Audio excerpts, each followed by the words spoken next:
बिस्मिल्लाहिर्रहमानिर्रहीम। इक़रा बिस्मि रब्बिकल्लज़ी खलक़।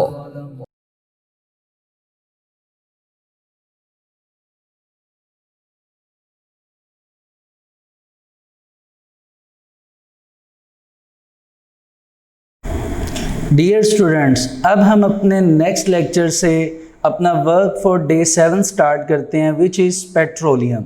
स्टूडेंट्स, आपको याद होगा कि हमने अपने प्रीवियस लेक्चर में फॉसिल फ्यूल्स से रेलिवेंट टॉपिक डिस्कस किया था, विच इज़ कोल। और आपको ये भी याद होगा कि जब हमने कोल की बात की थी तो हमने प्रॉपरली कोल की डेफिनेशन, उसके अलावा कोल की फॉर्मेशन, कोल की टाइप्स और रेलिवेंट जो भी आप कह लीजिए कि जो प्रोडक्ट्स कोल में से आनी थी, उन सब की प्रॉपर जो है वो हमने डिस्कशन की थी और होपफुली वो आपने अभी तक याद भी कर लिया होगा। अब स्टूडेंट्स, अब हम मूव करते हैं जैसा कि आपको बताया गया नेक्स्ट टॉपिक की तरफ, जो कि फॉसिल फ्यूल का सेकंड कंपोनेंट है, विच इज़ पेट्रोलियम। तो आइए स्टार्ट करते हैं कि पेट्रोलियम क्या है। जी, सबसे पहली बात कि petroleum is the dark brownish, कि इसका जो कलर है वो डार्क होगा और फॉर्म क्या होगी, ब्राउनिश। ठीक है, डार्क ब्राउनिश और ग्रीनिश, यानी या तो इसका कलर ब्राउनिश होगा या इसका कलर ग्रीनिश होगा। और ग्रीनिश भी किस फॉर्म में, ग्रीनिश ब्लैक। ठीक है जी, तो it is the dark brownish और greenish black coloured viscous liquid. ठीक है, कलर्ड वो आपको बता दिए कि कलर्स हैं, और विस्कस का मतलब यहाँ पे आप कह लीजिए एक हिसाब से विस्कस को आप कॉम्प्लेक्स कहते हैं। ठीक है, कॉम्प्लेक्स। और लिक्विड क्या है कि ये इसकी फॉर्म है कि ये किस स्टेट में पाया जाता है। तो जी, पेट्रोलियम जो है वो लिक्विड स्टेट में जो है वो पाया जाता है। इसके अलावा ये बात की गई है, जैसा कि आपको मैंने बताया कि विस्कस का मतलब यहाँ पे कॉम्प्लेक्स है, उसी बात को एक्सप्लेन करने के लिए सेकंड पॉइंट लिखा गया है कि it is the mixture of solid, कि ये सॉलिड स्टेट में, लिक्विड स्टेट में और गैसियस स्टेट में, यानी सॉलिड, लिक्विड और गैसियस फॉर्म में हाइड्रोकार्बन्स होते हैं। हाइड्रोकार्बन मीन्स के carbon and hydrogen and their derivatives. ठीक है, यानी इनके स्ट्रक्चर में कार्बन और हाइड्रोजन और अगर ज़रूरत हुई तो उनके डेरिवेटिव्स होंगे, जिसमें आपके पास सबसे पहली स्टेट जो आएगी वो गैसियस आएगी। क्यों? क्योंकि आपको पता है कि गैस का जो मैस होता है, उसका जो वेट होता है वो कम होता है। ठीक है, तो जैसे ही हम इसको पेट्रोलियम को फाइंड करेंगे, इसको ज़मीन के नीचे से, उसी प्रोसेस के थ्रू जिस तरह हमने कोल को किया था, लेकिन कोल का जो प्रोसेस था आपको याद होगा वो, और जो पेट्रोलियम का प्रोसेस है वो नाम से डिफरेंट है, फंक्शन से डिफरेंट है, लेकिन जो प्लेस है जहाँ से कोल एंड पेट्रोलियम को निकाला जाता है वो सेम है, यानी अर्थ क्रस्ट। ठीक है, और आपको याद होगा जब कोल को पढ़ा था हमने तो हमने डिस्ट्रक्टिव डिस्टिलेशन की बात की थी। ठीक है, लेकिन अब हम जब पेट्रोलियम को पढ़ेंगे तो हम पढ़ेंगे फ्रैक्शनल डिस्टिलेशन। ठीक है, जैसे मैंने आपको प्रीवियस लेक्चर में भी बताया था, अब इसकी प्रॉपर डिस्कशन अभी हम करने लगे हैं, फ्रैक्शनल डिस्टिलेशन। लेकिन कोल एंड पेट्रोलियम, इनका ओरिजिन जो है वो सेम है, अर्थ क्रस्ट, यानी ज़मीन के तहों में से, उसकी लेयर्स में से, अंडर द अर्थ क्रस्ट। ठीक है जी, तो सबसे पहले तो ये बात कंफर्म हो गई कि इसका कलर क्या है। फिर विस्कोसिटी की फॉर्म में, यानी विस्कस होने की फॉर्म में हमें ये पता चल गया कि सबसे पहले जब हम पेट्रोलियम को फाइंड करेंगे फ्रैक्शनल डिस्टिलेशन के प्रोसेस के थ्रू, तो हमें सबसे पहले उसमें से गैसियस फॉर्म में, फिर लिक्विड फॉर्म में और फिर सॉलिड फॉर्म में हाइड्रोकार्बन्स का मिक्सचर मिलेगा। हाइड्रोकार्बन्स का मिक्सचर मिलेगा। जैसा कि आपको ये बताया गया कि ये लिक्विड स्टेट में है, तो इस वजह से ये नाम प्रोवाइड किया जा रहा है फ्रैक्शनल डिस्टिलेशन। ठीक है, फ्रैक्शनल डिस्टिलेशन से मुराद ये है कि जब हम अंडर द अर्थ इसकी प्रोडक्ट्स को निकालते हैं तो निकालते वक्त फ्रैक्शनल डिस्टिलेशन का प्रोसेस अकर होता है। फ्रैक्शनल डिस्टिलेशन ये होता है कि आप कह लीजिए कि बॉइलिंग पॉइंट की रेंज पर, बॉइलिंग पॉइंट की रेंज पर जो फ्रैक्शंस होते हैं वो अपने अपने बॉइलिंग पॉइंट की रेंज पर सेपरेट होना स्टार्ट हो जाते हैं। क्या होना स्टार्ट हो जाते हैं? सेपरेट। ठीक है, तो अब आप ये कह लीजिए कि अब वो सॉलिड स्टेट में भी हैं, कुछ फ्रैक्शंस लिक्विड और गैसियस फॉर्म में हैं, तो वो तीनों जो हैं वो अपने अपने बॉइलिंग पॉइंट पर वो फ्रैक्शन बनना स्टार्ट हो जाएंगे और बनकर वो एक दूसरे से क्या होना स्टार्ट हो जाएंगे? सेपरेट। अब सवाल ये है कि कितने फ्रैक्शंस बनते हैं, तो आपके सिलेबस के अकॉर्डिंग जो यहाँ पर लिखे गए हैं, इसके लिए इन फ्रैक्शंस को देखने के लिए आपको अपनी बुक के 16 चैप्टर पर जाना पड़ेगा और उसकी फिगर 16.1 और 16.2 को देखना पड़ेगा। उन फिगर्स में आप कह लीजिए कि पेट्रोलियम से रेलिवेंट आप कह लीजिए कि जो फ्रैक्शंस आते हैं उन फ्रैक्शंस को उनकी बॉइलिंग पॉइंट की रेंज पर वहाँ पर लिखा गया है। ठीक है, और ये जो दो टेबल्स हैं ये हमें 16 चैप्टर में मिलेंगे। The first is 16.1 and the second is 16.2। अगर आप यूँ कह लें कि 16.2 जो है वो प्रॉपर टेबल है और 16.1 एक डायग्रामेटिक स्ट्रक्चर में उसको बनाया गया है, तो ये बात ज़्यादा बेनिफिशियल होगी। तो आइए सबसे पहले हम पेट्रोलियम के स्ट्रक्चर के बारे में पढ़ते हैं।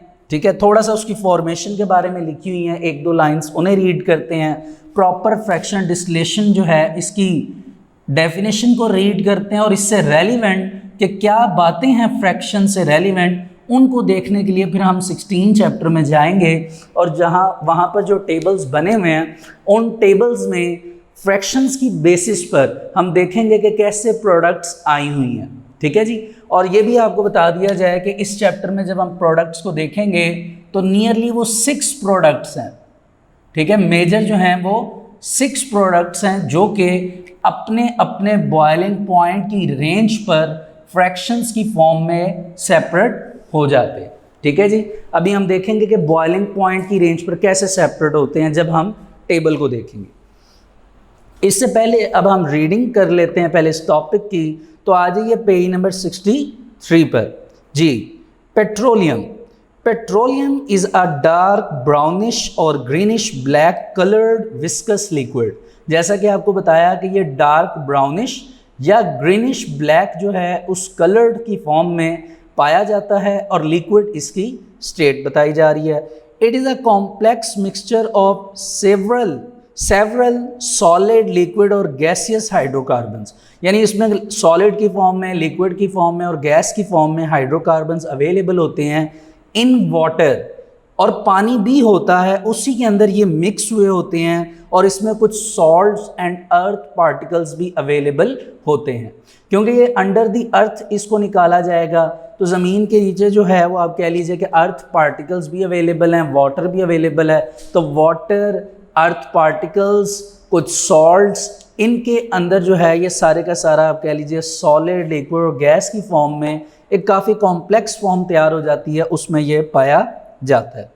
Petroleum is a main source of organic compounds.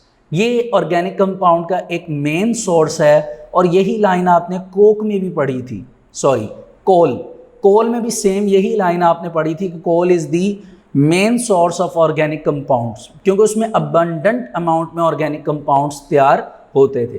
तो पेट्रोलियम भी उसी की कह लीजिए कंपोनेंट है, उसी के पार्ट से रेलिवेंट है।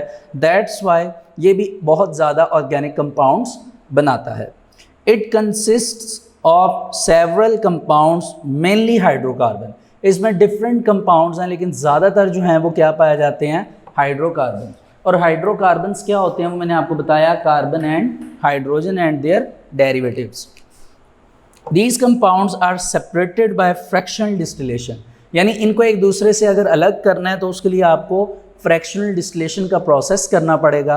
अब वो क्या है, तो ब्रैकेट में ये डेफिनेशन है कि द सेपरेशन ऑफ फ्रैक्शंस, कि फ्रैक्शंस को अलग करना, और कंपोनेंट्स, या आप उन्हें कंपोनेंट्स का नाम दे लीजिए, depending upon their boiling point range. यानी बॉइलिंग पॉइंट की बेस पर, बॉइलिंग पॉइंट के डिपेंडेंसी के ऊपर आप कंपोनेंट्स को या कह लीजिए फ्रैक्शंस को सेपरेट करते हैं, and this process is known as fractional distillation. These fractions and their uses are provided in the table 16.1 in the chapter 16. यानी 16 चैप्टर में उधर आपको ये प्रॉपरली जो टेबल्स हैं, जैसा मैंने तो 2 लिख दी हैं क्योंकि 16.1 में असल में डायग्रामेटिकली फॉर्म है और 16.2 में आप देखेंगे तो जाकर आपको प्रॉपर जो है वो एक टेबल बना हुआ नज़र आएगा जिसमें आपको पेट्रोलियम के फ्रैक्शंस यानी उनके नाम, आप यूँ कह लीजिए कंपोनेंट्स के, उनकी बॉइलिंग रेंज और उसके बाद उनकी यूजेस, ये टेबल बना हुआ मिलेगा। Each fraction is not a single compound, her fraction एक कंपाउंड नहीं होता, rather each of it consist of different organic compounds, बल्कि हर एक जो है वो आगे से या अपने में से कह लीजिए खुद इटसेल्फ एक डिफरेंट ऑर्गेनिक कंपाउंड्स की हैसियत रखता है। ठीक है जी। अब आ जाइए हम 16 चैप्टर पे चलते हैं उस टेबल को देखने के लिए। तो आप ये समझिए कि 16 चैप्टर में पेज नंबर 168 इस पर और 169 इस पर, ये असल में पेट्रोलियम के फ्रैक्शंस की डिस्ट्रीब्यूशन की बेस पर जो उन्होंने बताया है टेबल वो यहाँ पर बना हुआ है एज वेल एज डायग्राम। तो जी पेज नंबर 168 पर अगर आप देखिए तो आपको एक सिलेंडर टाइप डायग्राम कह लीजिए बनी नज़र आ रही होगी, लाइक अ किल, जिस तरह भट्टी नहीं होती वैसे। ठीक है। तो आप देखिए सबसे ऊपर लिखा हुआ है petroleum gas up to 25 degree Celsius, यानी 25 डिग्री सेल्सियस के ऊपर आप कह लीजिए कि पेट्रोलियम गैस आपकी पहली प्रोडक्ट है जो एज अ फ्रैक्शन के तौर पे सेपरेट हो जाएगी। अब आपको लिखा हुआ नज़र आ रहा है कि पेट्रोलियम के साथ वर्ड क्या मेंशन किया गया है, गैस। इसीलिए मैंने आपको ये बताया भी था कि सबसे पहले जो चीज़ यहाँ से फ्रैक्शंस की बेस पे सेपरेट होगी वो गैस स्टेट में होगी, फिर लिक्विड स्टेट में होगी और फिर किस स्टेट में होगी, सॉलिड। ठीक है, ये बात आप भी बेहतर जानते हैं। अब नेक्स्ट देखिए तो पेट्रोलियम है, उसका एक स्पेसिफिक टेम्परेचर उसके आगे लिखा है 30 to 80 degree Celsius, like that gasoline, kerosene, diesel and fuel oil. ठीक है, तो ये टोटल आपको 6 प्रोडक्ट जो हैं वो बनी हुई नज़र आ रही हैं। ठीक है, लास्ट में रेजिडुअल ऑयल है, वो आप कह लीजिए उसका टेम्परेचर बहुत ज़्यादा आपको नज़र आ रहा होगा, वो असल में तकरीबन कह लीजिए कि सॉलिड स्टेट में चला जाती है बात, सॉलिड स्टेट में चली जाती है बात। ठीक है, अब इसी डायग्राम की बेस पे आप राइट साइड पे देखिए तो आपको सारे फ्रैक्शंस के पहले नाम नज़र आ रहे होंगे, petroleum gas, petroleum ether, gasoline, या इसका नाम पेट्रोल है जो कि हम अपनी कह लीजिए व्हीकल्स में, बाइक्स वगैरह में यूज़ करते हैं, ये वो गैसोलीन है। फिर कैरोसिन का नाम आ रहा है, कैरोसिन जो है वो आप कह लीजिए मिट्टी का तेल होता है जो यूज़ किया जाता है। फिर डीजल ऑयल और फिर फ्यूल ऑयल। फिर आपको इनकी कंपोजिशन भी बनी मिल रही है, बनावट के लिहाज से कितने कार्बन्स हैं। जैसे पेट्रोलियम गैस की बात करें तो उसमें कार्बन 1 से लेकर कार्बन 4 तक, और इसी तरह सारे लिखे हुए हैं। फिर उनकी बॉइलिंग रेंज लिखी हुई हैं जो आपको पहले बता दी गई। फिर इनके देखिए यूजेस लिखे हैं कि कहाँ कहाँ यूज़ हो रहे हैं। हम सिर्फ पेट्रोल का यूज़ पढ़ते हैं, थर्ड पे जो है जिसको गैसोलीन का नाम प्रोवाइड किया गया, क्योंकि ये हमारी रोज़मर्रा ज़िंदगी में यूज़ होता है और इसका हमें प्रॉपरली पता है इस वजह से। तो देखिए इसके बारे में लिखा है यूज्ड एज फ्यूल इन मोटरसाइकिल्स में, मोटर कार्स में, और दूसरी लाइट व्हीकल्स में। लाइट यानी हल्की व्हीकल्स, जो हैवी व्हीकल्स हैं, हैवी मशीन्स हैं, उसमें यह यूज़ नहीं होता। It is more volatile than kerosene oil. Volatile यानी ज़्यादा जल्दी इवेपोरेट हो जाता है कैरोसिन ऑयल की निस्बत। ठीक है, और इसको ड्राई क्लीनिंग एजेंट के तौर पे भी इस्तेमाल किया जाता है। तो असल में स्टूडेंट्स ये टेबल दिखाने का मकसद ये था कि जब पेट्रोलियम को अर्थ क्रस्ट से निकाला जाता है तो निकालते वक्त उसके कुछ फ्रैक्शंस उसके बॉइलिंग पॉइंट पे बन जाते हैं जो कि निकाले जाते हैं, और उस बेस पर हम इस टॉपिक को पेट्रोलियम के जो प्रोसेस है, जिस प्रोसेस से इसको निकाला जाता है, उस प्रोसेस को एक स्पेसिफिक नाम से पुकारते हैं जो क्या है, फ्रैक्शनल डिस्टिलेशन। ठीक है जी, तो इस तरह ये हमारी जो सेकंड प्रोडक्ट कह लीजिए या सेकंड पार्ट कह लीजिए, बेहतर है कि पार्ट कह लीजिए, वो फॉसिल फ्यूल का कंप्लीट होता है, विच इज़ दी पेट्रोलियम। अब हम अपनी थर्ड पार्ट की तरफ मूव करते हैं, which is the natural gas. ठीक है, तो नेचुरल गैस जो है ये भी स्टूडेंट्स फॉसिल फ्यूल का एक कंपोनेंट है। इसके बारे में आपको वर्ड गैस इस चीज़ को प्रेजेंट कर रही है कि इसका मैस जो है, वेट जो होगा नेचुरल गैस का, मास या वेट वो लो होगा, क्योंकि वेट कम होता है तभी तो वो गैस कंसीडर होती है। ये प्रॉपर्टी आपने 9th क्लास में भी पढ़ी है कि जितनी भी गैसेस हैं उनका वेट कम होता है, और वेट जितना कम होगा उनका वॉल्यूम उतना ही क्या होता है, ज़्यादा होता है। ठीक है, तो इसी बेस पर पहला पॉइंट है कि natural gas is the mixture of low molecular mass hydrocarbon, यानी नेचुरल गैस में हाइड्रोकार्बन्स तो मौजूद हैं लेकिन वो लो मॉलिक्यूलर मास हैं। लो मॉलिक्यूलर मास कि उनका वेट कम होता है। ठीक है जी। दूसरी बात जो सबसे इम्पॉर्टेंट और एज ए MCQs भी है कि 85% आपकी जो नेचुरल गैस है उसका नाम पड़ता है मीथेन। क्या नाम है? मीथेन। और बाकी इसकी कंपोजिशन को कंप्लीट करने के लिए आप कह लीजिए कि कुछ दूसरी गैसेस भी इसमें पार्ट लेती हैं, जिसमें आप कह लीजिए along with the other gases like propane, butane and ethane. ठीक है, इथेन, प्रोपेन, ब्यूटेन, ये नाम आपने यकीनन याद कर लिए होंगे। Ethane means 2 carbon, propane means 3 carbon, butane means 4 carbon. Carbon की बेसिस पर हमने ये नंबरिंग याद की थी। ठीक है, मिथेन, इथेन, प्रोपेन, ब्यूटेन।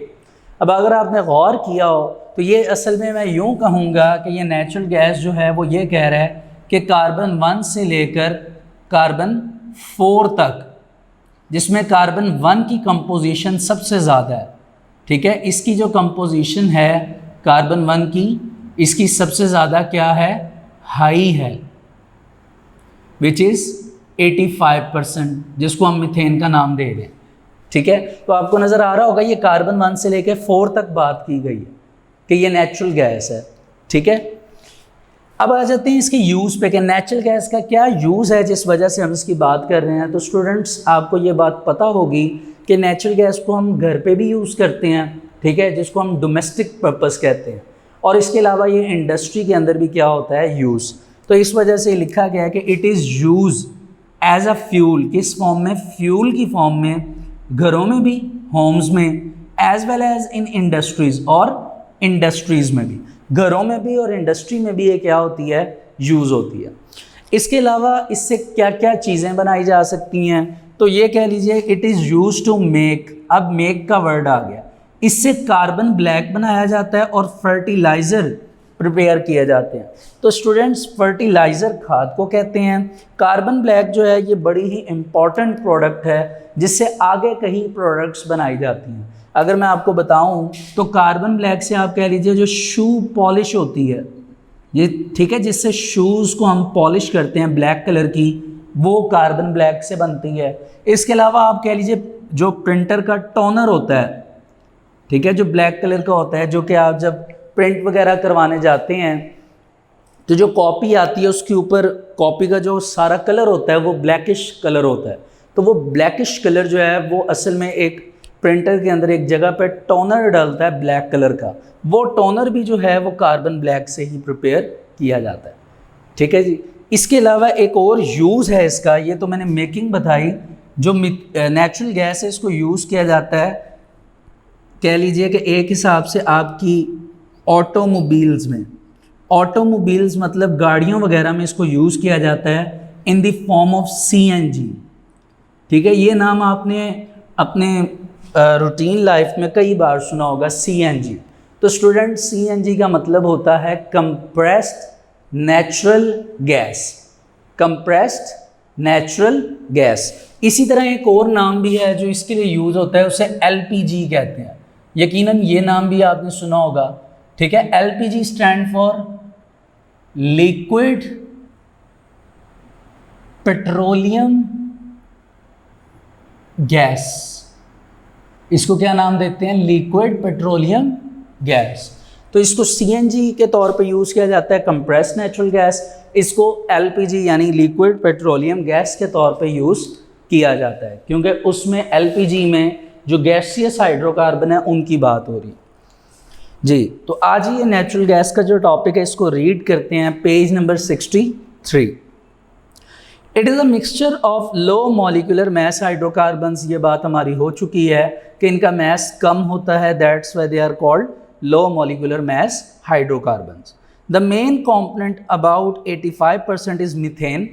85% इसमें मीथेन होती है along with other gases like ethane, propane and butane. ठीक है जी। Its origin is similar to that of coal and petroleum, यानी इसका जो ओरिजिन है, इसकी जो बुनियाद है जहाँ से ये आती है वो सेम है जो कि कोल के लिए पढ़ा था और पेट्रोलियम के लिए। अब सवाल ये है कि कोल एंड पेट्रोलियम का ओरिजिन हमने क्या पढ़ा था? वो हमने पढ़ा था कि ये अंडर द अर्थ क्रस्ट जो है ये दोनों डिस्कवर होते हैं और कई हज़ारों साल इन पर बायोकेमिकल रिएक्शंस परफॉर्म होते हैं। और वो अमाउंट वैसे हमने कोल में पढ़ी थी, तकरीबन 500 मिलियन ईयर्स का जो है वो कह लीजिए टाइम है जिसमें स्लो बायोकेमिकल प्रोसेस के थ्रू कोल प्रिपेयर होती है। ठीक है जी। Therefore it is found with their deposits as shown in figure, यानी नीचे जो डायग्राम बनी हुई है इसमें आपको नज़र आ रहा होगा। देखिए डायग्राम में सबसे पहले आपको अर्थ क्रस्ट नज़र आ रही है, ठीक है, ज़मीन की तह होती है, फिर शेल गर्म मादा है, फिर इम्पर्वियस रॉक्स हैं, उसके बाद आप देखिए आपको गैस, पेट्रोलियम और मतलब के प्रोडक्ट्स मिल रही हैं। यानी सबसे पहले जो आपको प्रोडक्ट नज़र आ रही है जो मतलब के कह लीजिए कि फॉसिल फ्यूल की प्रोडक्ट है वो है गैस, क्योंकि उसका वेट लाइट होता है तो सबसे पहले वो ऊपर आती है। तो आप देखिए कि ये ऊपर से हमने एक टैंकर लगाया हुआ है जो कि डायरेक्ट जो है वो उस गैस में जा रहा है और सारी गैस इसमें क्या होगी, स्टोर होगी। तो natural gas is used as a fuel in homes as well as in industries, कि ये घरों में भी इस्तेमाल होती है डोमेस्टिक लेवल पे और इंडस्ट्रीज़ में भी इसको यूज़ किया जाता है। और नहीं, यहाँ पे वर्ड एंड यूज़ हो गए। ठीक है, अच्छा जी। It is used as fuel in automobiles as compressed natural gas CNG। Students ये बहुत इंपॉर्टेंट MCQs है, इसे प्लीज़ याद कर लीजिएगा। एंड LPG भी। ठीक है जी। Natural gas is also use to make carbon black and fertiliser. तो इस तरह ये मतलब कि एक कन्वीनियंट सा इजी सा टॉपिक है जो कि रीड करके भी समझ आ जाएगा, लेकिन कुछ बीच में कॉन्सेप्चुअल बातें हैं जो कि मैंने आपको बताने की कोशिश की हैं और इस तरह हमने नेचुरल गैस का टॉपिक कंप्लीट कर लिया। अगर मैं आपको थोड़ा सा कुछ बातें रिकॉल करवाऊँ तो वो इस तरह हैं कि हमने अपने प्रीवियस लेक्चर में कोल का टॉपिक कंप्लीट किया था, आज हमने इस लेक्चर में पेट्रोलियम एंड नेचुरल गैस का टॉपिक कंप्लीट किया। तो अगर इन तीनों को मिलाया जाए तो इन तीनों को मिलाकर फॉसिल फ्यूल्स कहा जाता है। और एक स्पेसिफिक कह लीजिए कि अरेंजमेंट के हिसाब से अगर आप पेज नंबर 61 पे आ जाएं और वो देखें कि एक फ़्लो चार्ट बना है तो उस हवाले से प्लांट्स के राइट साइड पे आपने डेड प्लांट्स का टॉपिक यहाँ तक कंप्लीट कर लिया। ठीक है जी। अब उन्हीं प्लांट्स के लेफ़्ट साइड पे आप देखिए तो आपको लाइव प्लांट यानी जिंदा प्लांट्स जो कि अभी एग्जिस्ट करते हैं उनके बारे में लिखा हुआ नज़र आ रहा होगा। उसमें आपको मेजर कितनी प्रोडक्ट्स लिखी हुई नज़र आ रही हैं, 4। The first is carbohydrate, the second is proteins, the third is vitamins and the fourth is lipids. ये 4 आपको मेन प्रोडक्ट्स नज़र आ रही हैं जो कि कह लीजिए कि लाइव प्लांट में होती हैं। और ये प्रोडक्ट्स जो हैं इन कौन कौन सी कह लीजिए वेजिटेबल है या कह लीजिए कि दालें हैं जिनको पल्सेस एंड बीन्स कहा जाता है, किस किस में हमें ये चीज़ें मिल सकती हैं। मिसाल के तौर पे मुझे विटामिन की रिक्वायरमेंट है, मैंने विटामिन लेना है, तो अब मैं लाइव प्लांट जो हैं जो जिंदा प्लांट्स हैं उनमें से कौन सी चीज़ खाऊं जिससे मुझे इजीली विटामिन मिल सकते हैं। तो जी मैं फ्रूट्स खाऊंगा like Apple, like orange etcetera. ठीक है जी। इसी तरह क्योंकि डेड प्लांट्स का टॉपिक अब हमारा कंप्लीट हो चुका है तो लाइव प्लांट का जो टॉपिक है अब हम वो स्टार्ट करने लगे हैं पेज नंबर 64 से, जो कि असल में वहाँ पे हेडिंग दी गई है प्लांट्स की। तो वो असल में लाइव प्लांट्स की हेडिंग है। उसी हवाले से मैंने भी वो प्लांट्स की ही हेडिंग है लेकिन उससे पहले क्या वर्ड ऐड कर दिया है, लाइव, ताकि आपको कॉन्सेप्ट समझ आए कि उसी समरी को अभी हम कंप्लीट कर रहे हैं। तो जी लाइव प्लांट में सबसे पहली बात तो ये है कि ये मैक्रो मॉलिक्यूल्स हैं जिनकी हम बात कर रहे हैं। मैक्रो मीन्स लार्ज, ये लार्ज मॉलिक्यूल हैं। वो क्या हैं अभी आपके सामने नाम दिए गए। The first is carbohydrates, the second is proteins, the third is vitamins and the fourth is oils. आप ऑयल्स कह लीजिए या लिपिड्स कह लीजिए, एक ही बात है, ठीक है जी। अब हम ये कह लें कि कार्बोहाइड्रेट्स किस में पाए जाते हैं, उन प्रोडक्ट्स के नाम पढ़ेंगे, लेकिन याद रखिएगा कार्बोहाइड्रेट मेजरली जिस फॉर्म में पाए जाते हैं वो क्या है, ग्लूकोज। यानी कोई पूछे कि कार्बोहाइड्रेट किस फॉर्म में है तो ग्लूकोज की फॉर्म में पाया जाता है। लेकिन प्रोडक्ट कोई भी हो सकती है, वीट है, राइस है, इन चीज़ों में कार्बोहाइड्रेट्स पाए जाते हैं। इसी तरह प्रोटीन्स हैं, इसी तरह विटामिन्स हैं और ऑयल्स हैं। तो आइए इन्हें एक एक करके इनके बारे में पढ़ते हैं कि ये किस किस प्रोडक्ट के अंदर पाए जाते हैं।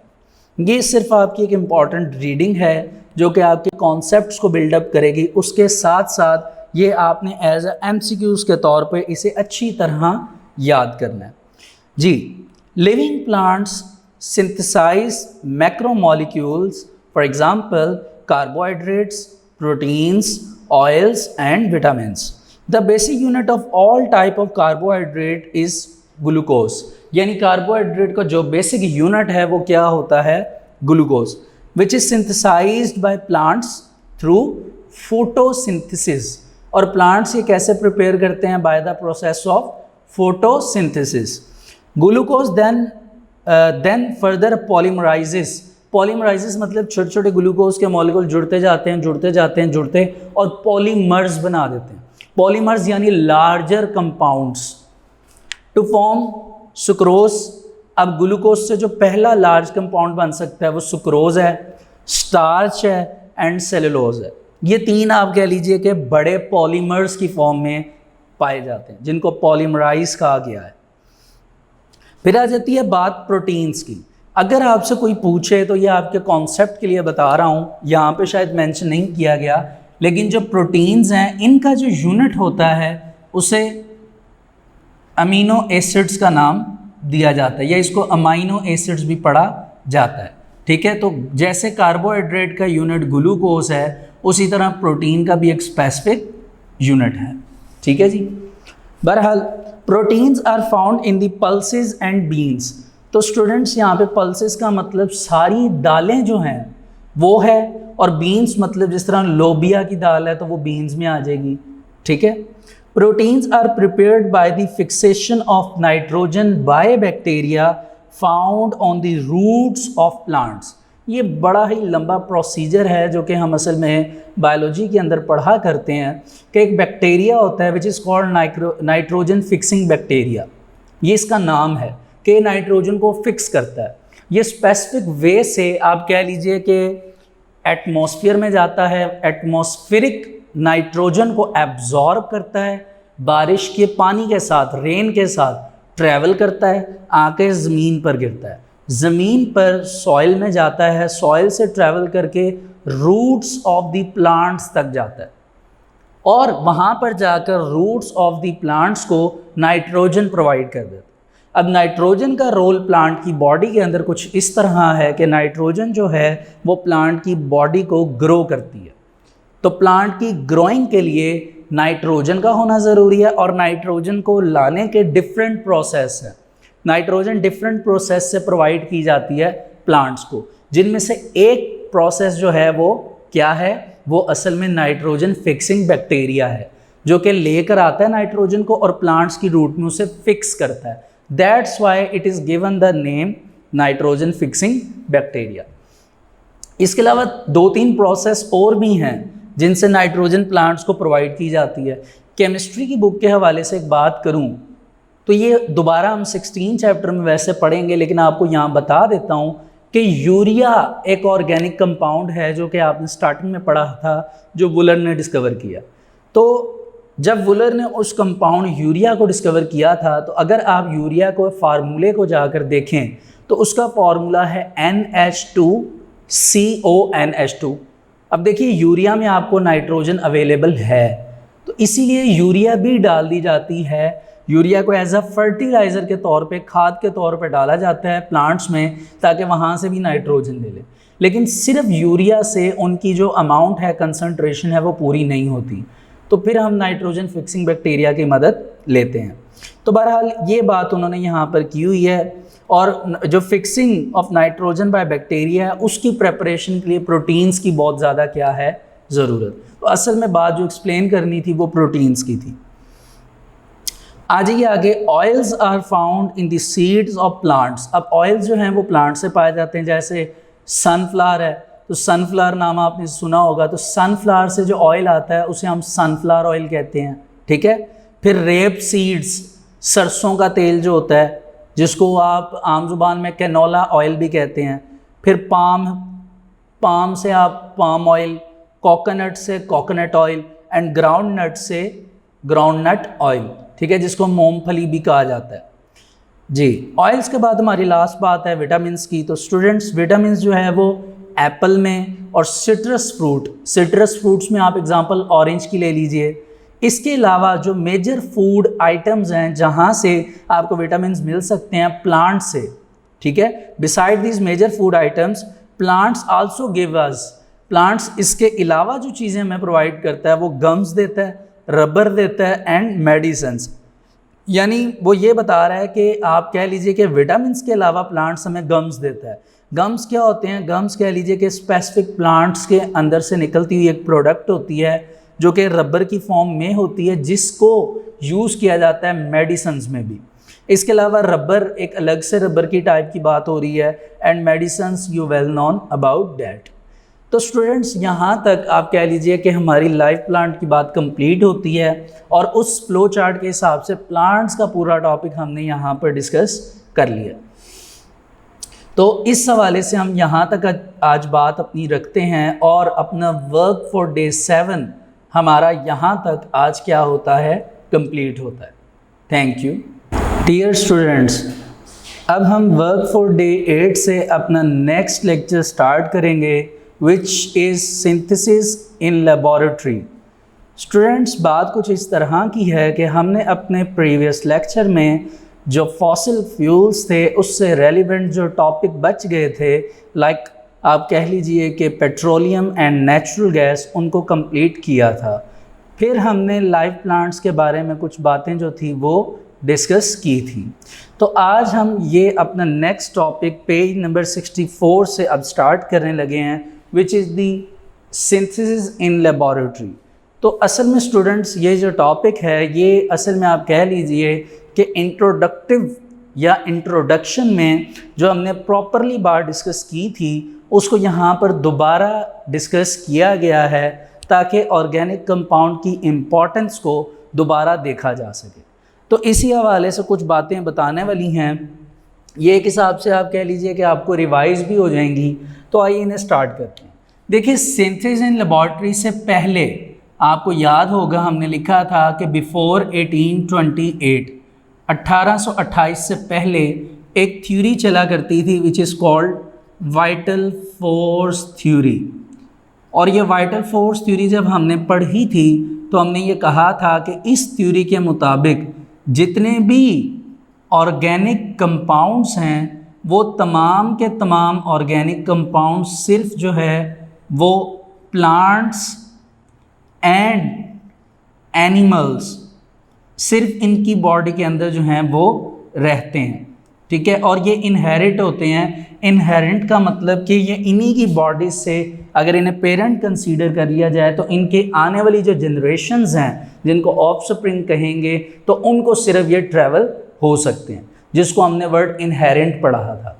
और फिर हमने ये भी कहा था कि ये असल में एक वाइटल फोर्स थ्योरी जो हमने रखी हुई थी उस टाइम पे, ये एक मिस्टीरियस फोर्स है, ठीक है। और ये एक ऐसी मिस्टीरियस फोर्स है जो कि सिर्फ इन्हीं बॉडीज़ के अंदर प्लांट्स एंड एनिमल्स तक ही रहती हैं।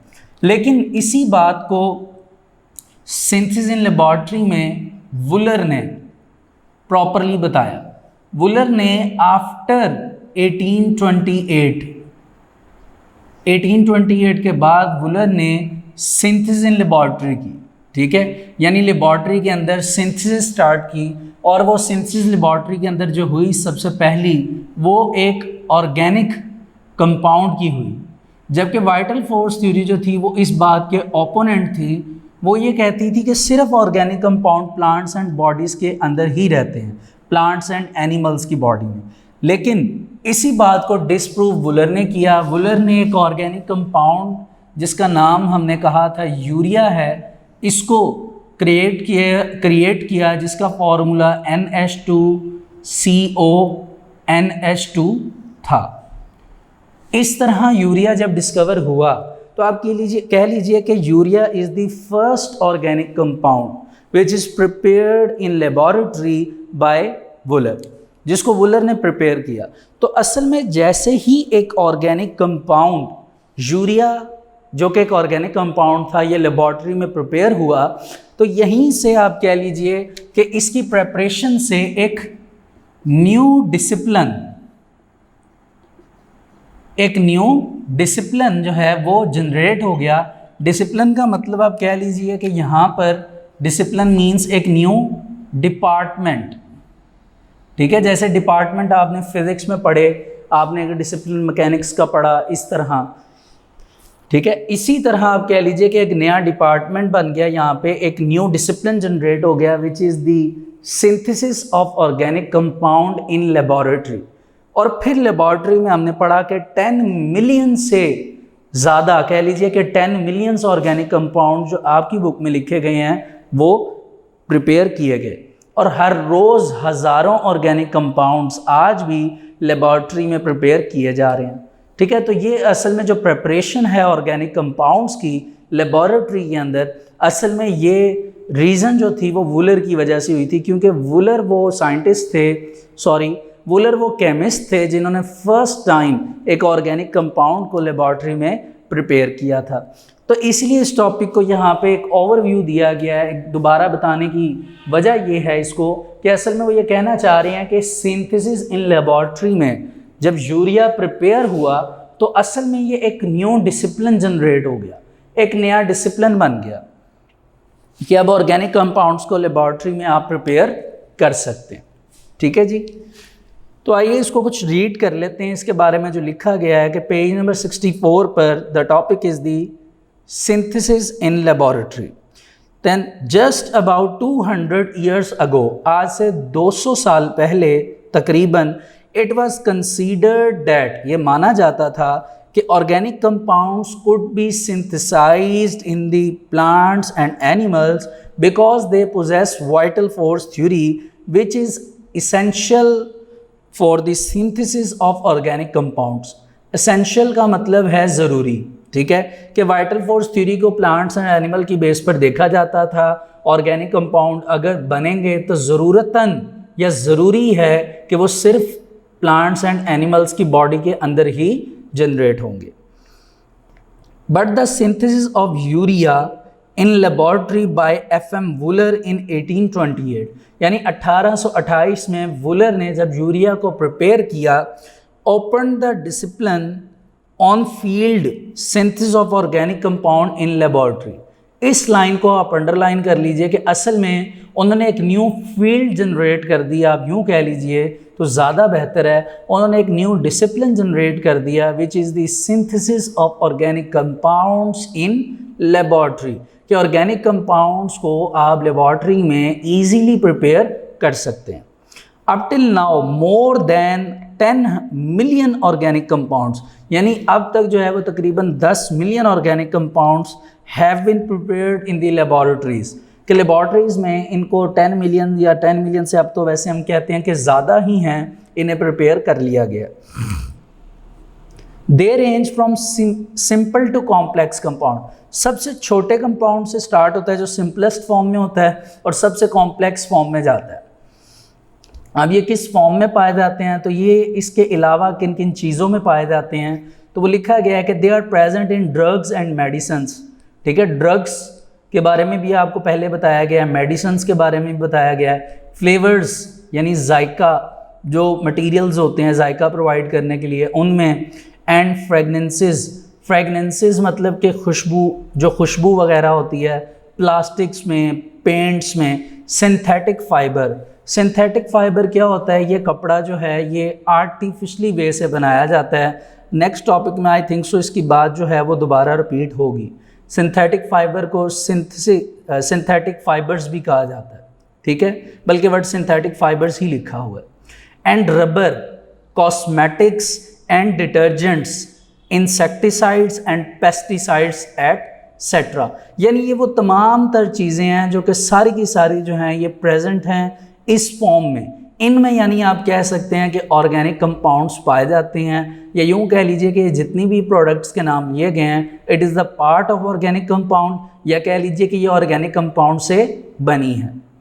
तो अभी टॉपिक हमने डिस्कस किया, इसमें मेजरली जो बात करने वाली थी वो ये थी कि वुलर ने एक डिसिप्लिन जनरेट कर दिया था, एक फील्ड जनरेट कर दी थी, जो कि मैं आपको बता चुका हूँ कि synthesis of organic compounds in laboratories. तो स्टूडेंट्स यहाँ तक जो है ये वाला टॉपिक आपका, ये जो आर्टिकल है जो कि सामने मेंशन है सिंथेसिस इन लेबोरेटरी, ये कंप्लीट होता है। अब हम मूव करते हैं अपने नेक्स्ट टॉपिक की तरफ, विच is the uses of organic compound.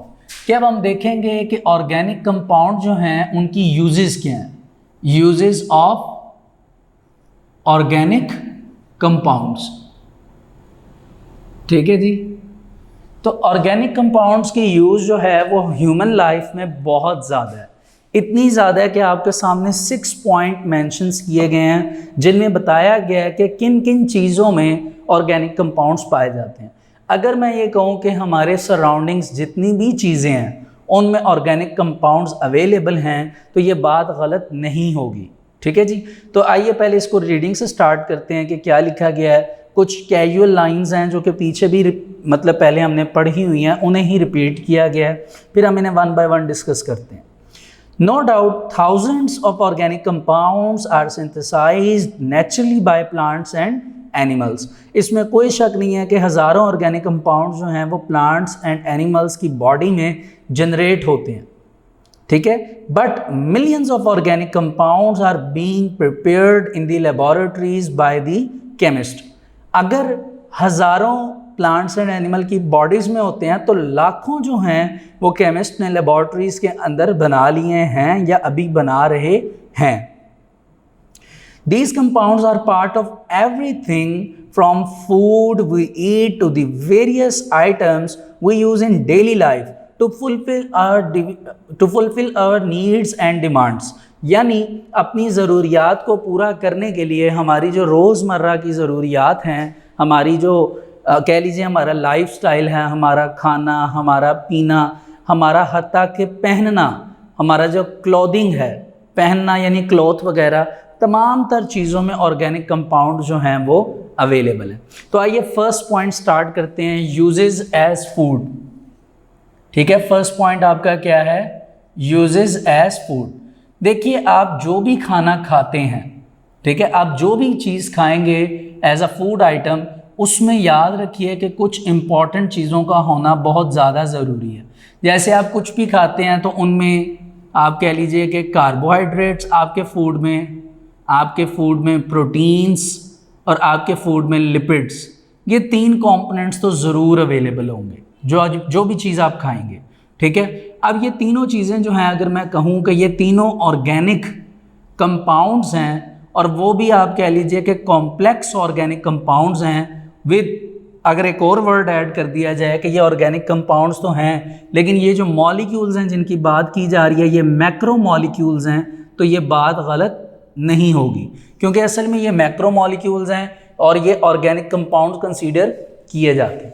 अब आप फूड में क्या खाते हैं, फॉर एग्ज़ाम्पल आप एग खाते हैं, आप मीट खाते हैं।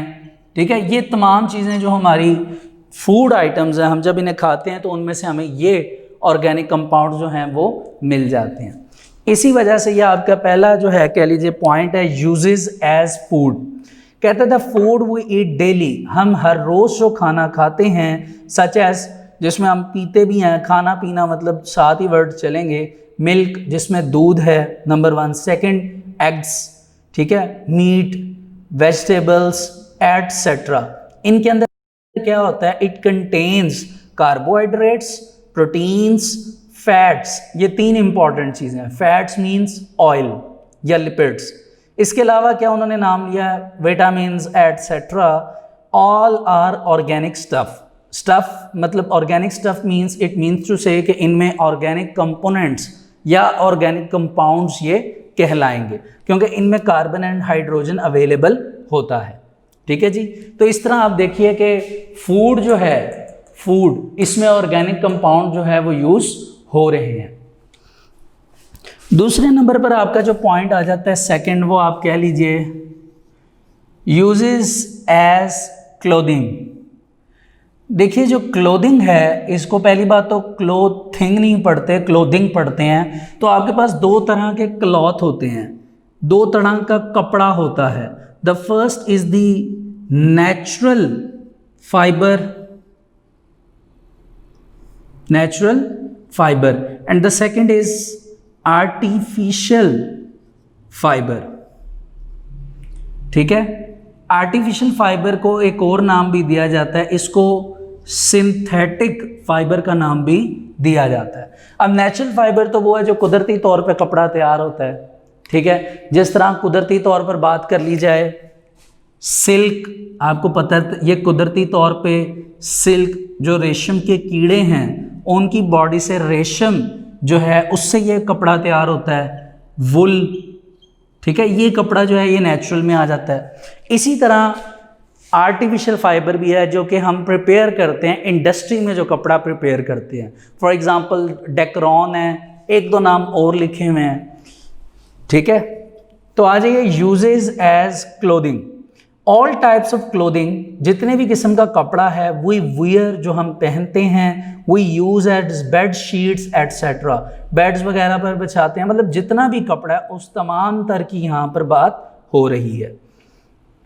कहते हैं कि are made up of natural fibre. पहली बात तो ये नेचुरल फाइबर से तैयार होते हैं, लाइक कॉटन है, सिल्क है, वुल है एटसेट्रा, एंड सिंथेटिक फाइबर, जिनको आर्टिफिशियल फाइबर्स का नाम भी दिया जाता है। नायलॉन है, डेक्रॉन है, एक्रेलिक है एटसेट्रा। ठीक है। All these are organic compounds. ये तमाम के तमाम क्या हैं? Organic compounds. ठीक है। फाइबर के यहाँ पे थोड़े से स्पेलिंग गलत हो गए हैं, FIBRE फाइबर। ठीक है। FIBRE fibre. ठीक है। Natural and artificial fibre. तो ये स्टूडेंट्स आपके यहाँ तक दो पॉइंट क्लियर हो गए। तीसरा यूजेस एज हाउसेस, यानी जितने भी घर वगैरह हैं वो तमाम बनते हैं। आपको पता है आजकल घर का जो इंटीरियर है, या स्पेसिफिकली उस इंटीरियर में जो आपका फर्नीचर है, वो तमाम का तमाम वुड से तैयार होता है। ठीक है। और वुड में सेलुलोज पाया जाता है, जो कि एक कॉम्प्लेक्स स्टेट है ऑर्गेनिक कंपाउंड की। जिस तरह फॉर एग्जांपल ये डाइस है, तो ये भी लकड़ी से, वुड से मिलकर बना है, and it is the part of furniture. अब ये डाइस जो है ये लकड़ी से बना है, और इस लकड़ी में सेलुलोज पाया जाता है, मींस स्ट्रॉन्ग फॉर्म या complex form of carbohydrates, and carbohydrates is considered as organic compound. It means that कि जितना भी फर्नीचर हम घरों में लाते हैं, बनाते हैं और इस्तेमाल करते हैं, यूजेस का वर्ड है ना, यूज़, इस्तेमाल करना। तो घरों में जितना फर्नीचर लकड़ी में आपको पता है यूज़ किया जाता है, वुड में, उस तमाम तर में ऑर्गेनिक कंपाउंड्स पाए जाते हैं। Uses as houses, wood is cellulose, naturally synthesized organic compound. कुदरती तौर पे जो जनरेट होता है वो ऑर्गेनिक कंपाउंड है। It is use for making houses and furniture of all kinds. तमाम तर किस्म के फर्नीचर और घर बनाए जाते हैं। घरों से मुराद क्या है कि आपने देखा होगा जो सीलिंग वगैरह होती है वो लकड़ी से करवाई जाती है, इंटीरियर की जो दीवारें वगैरह हैं वो, ये तमाम उसमें आ जाता है। नेक्स्ट पॉइंट है यूजेस एज फ्यूल। ये पॉइंट लिखने वाले नहीं है, हम पीछे पढ़ कर आए थे कि फ्यूल के तौर पे ऑटोमोबाइल्स में आपने पढ़ा था पीछे CNG, कंप्रेस्ड नेचुरल गैस। ठीक है। फिर LPG के बारे में आपको मैंने बताया था, लिक्विड पेट्रोलियम गैस। इनको फ्यूल के तौर पे हम अपनी ऑटोमोबाइल्स में इस्तेमाल करते हैं। और क्योंकि LPG यानी कह लीजिए कि liquid, LPG stand for liquid petroleum gas, and CNG यानी कंप्रेस्ड नेचुरल गैस, ये दोनों जो हैं ये natural gas and petroleum product से रेलिवेंट हैं। इस वजह से हम ये कहते हैं कि ये लिटरली फॉसिल फ्यूल से मिलते जुलते हैं। तो जितना भी फ्यूल हम यूज़ करते हैं उसमें लिटरली तीन चीज़ें वैसे होती हैं फॉसिल फ्यूल में, कोल, पेट्रोलियम, नेचुरल गैस। यहाँ पे पेट्रोलियम और नेचुरल गैस की बात हो रही है, तो ये कंसीडर किए जाते हैं फॉसिल फ्यूल की प्रोडक्ट्स या पार्ट्स। यूजेस एज फ्यूल्स, कहते the fuel we use for automobiles and domestic purposes, यानी ऑटोमोबाइल्स में इस्तेमाल करते हैं यानी पेट्रोलियम, एंड डोमेस्टिक पर्पजेस का मतलब कि आप कह लीजिए natural gas, or coal, petroleum and natural gas, these are called fossil fuels. इनको हम क्या नाम प्रोवाइड करते हैं? Fossil fuels. And all of these are organic stuff. Organic stuff यानी इनमें तमाम तर ऑर्गेनिक कंपाउंड्स पाए जाते हैं।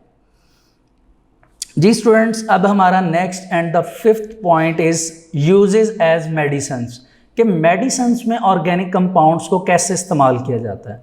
तो देखिए कहता है कि जी a large number of organic compounds naturally synthesised by plants, कि बहुत ज़्यादा कसरत में जो ऑर्गेनिक कंपाउंड्स हैं जो कि कुदरती तौर पे प्लांट्स के अंदर जनरेट होते हैं, उनको यूज़ किया जाता है एज मेडिसिन बाय अस।